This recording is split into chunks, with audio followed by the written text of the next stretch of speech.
Hi students, welcome back to English class. Today I am going to start the first lesson. The name of the lesson is The Last Lesson by Alphonse Daudet. So Alphonse Daudet was born in 1840 in Nimes, France.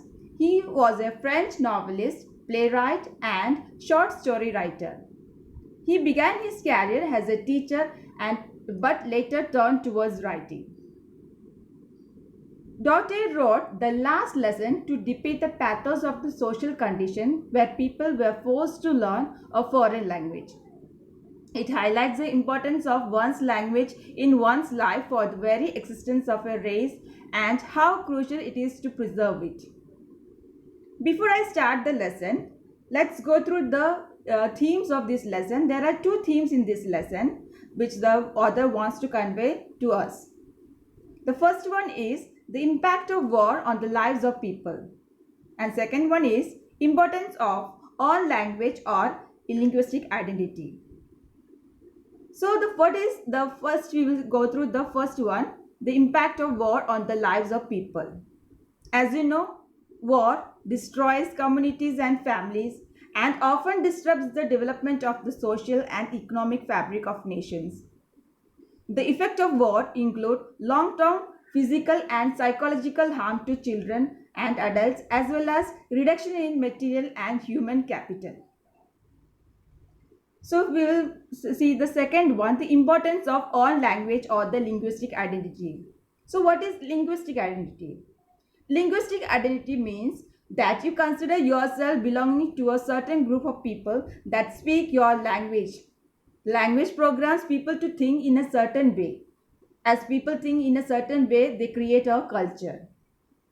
These are the two themes we will see in this small lesson. The first one is what? Impact of war on the lives of people, and the second one is what? Importance of all language or linguistic identity. The last lesson written by Alphonse Daudet is set in the French districts of Alsace and Lorraine, which have been recently occupied by the Persian forces after France was defeated in the Franco-Persian War. As the rule of the treaty that entered the war, German got French districts of Alsace and Lorraine. The new Persian rules abolished the teaching of French in schools and mandated that students will only learn in German. The French teachers were asked to leave, and thus M. Hamel could no longer stay in his old school. Still, he decides to give the last lesson to his students with utmost sincerity and devotion. The story begins with the young boy named Franz who started for school very late that morning. He was afraid of being scolded because M. Hamel was to question them on participles, and he did not know the first word about them. He thought of running away and spending out of doors. The warm, bright day, the chirping birds, and the Persian soldiers drilling in the open field back of the sawmill were tempting. But he resisted the temptation and hurried off to school.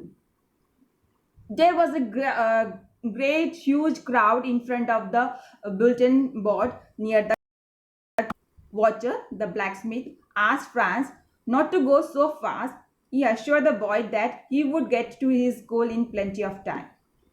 Usually there was a great bustle when the school began, but that day everything was as quiet as Sunday morning. Through the window, Franz saw his classmates already in their places, M. Hamel walking up and down with his terrible iron ruler under his arm. Franz opened the door and went in. He blushed and was frightened. But M. Hamel was very kindly asked him to go to his place.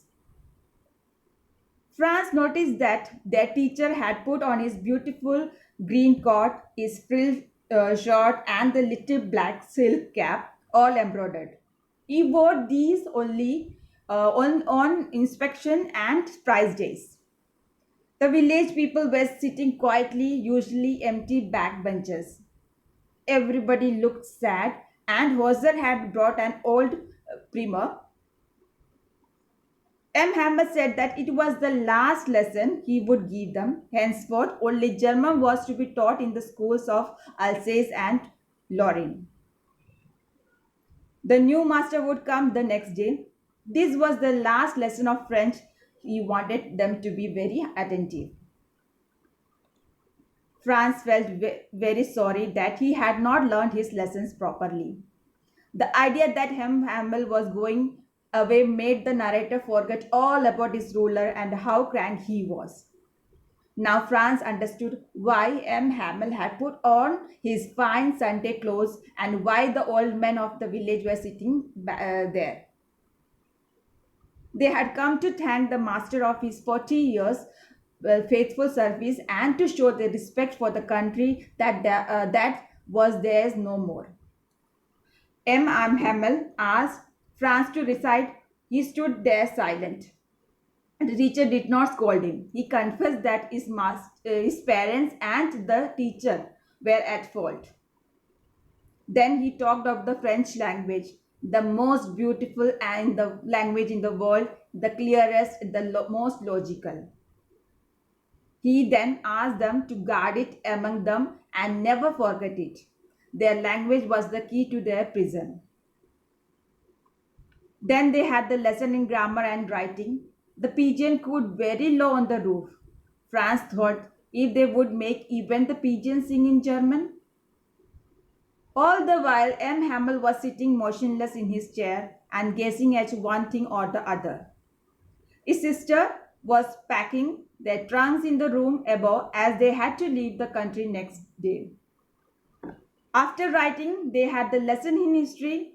Even the babies chanted their ba, bee, boo, boo. Even old Hauser was crying. All at once, the church clock struck 12, then the midday prayer started. At the same moment, the trumpets of the Persian, returning from drill, sounded under the windows. M. Hamble stood up and he wanted to speak, but something choked him. Then he took a piece of chalk, wrote on the blackboard, as large as he could, "Vive la France." After this, he stopped and leaned his head against the wall. Without a word, he made a gesture with his hand to indicate that the school was dismissed and they might go. This is the lesson about. Let's do the recap of this lesson. Once again, we will recap this lesson. The story is narrated by a French boy, Franz. He is lazy but sensitive and likes to play. He dislikes studying French and hates his teacher, M. Hamel. After overpowering their districts of Alsace and Lorraine in France, Berlin had ordered that German language instead of French be taught in the school there. It is the last day of their French teacher, M. Hamel, who has been there for 40 years. He is full of grief, nostalgia, and patriotism. As a mark of respect to his hard work, the village men also attended his last lesson. They are as sad as they did not learn their mother tongue, French, in their childhood. Franz is shocked to know that is his last lesson, as he doesn't know French. Now suddenly he gets interested in learning it and understands everything taught on that day.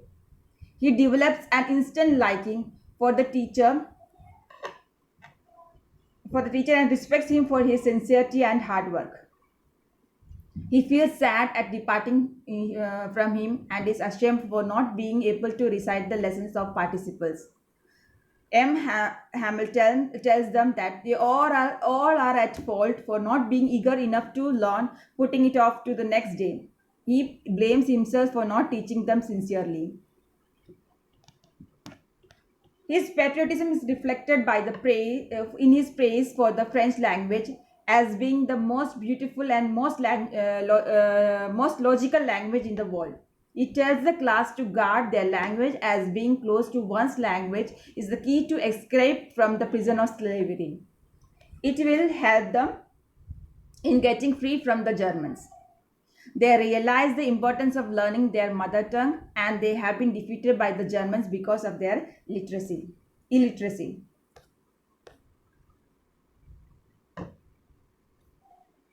France feels that it is not possible to take away one's language from a person, as it is a natural each being, may it be the coup to the pigeons or the French to the Frenchman. So that's all about this lesson. So until then, next class, next video, keep practicing, keep learning. Bye. Thank you.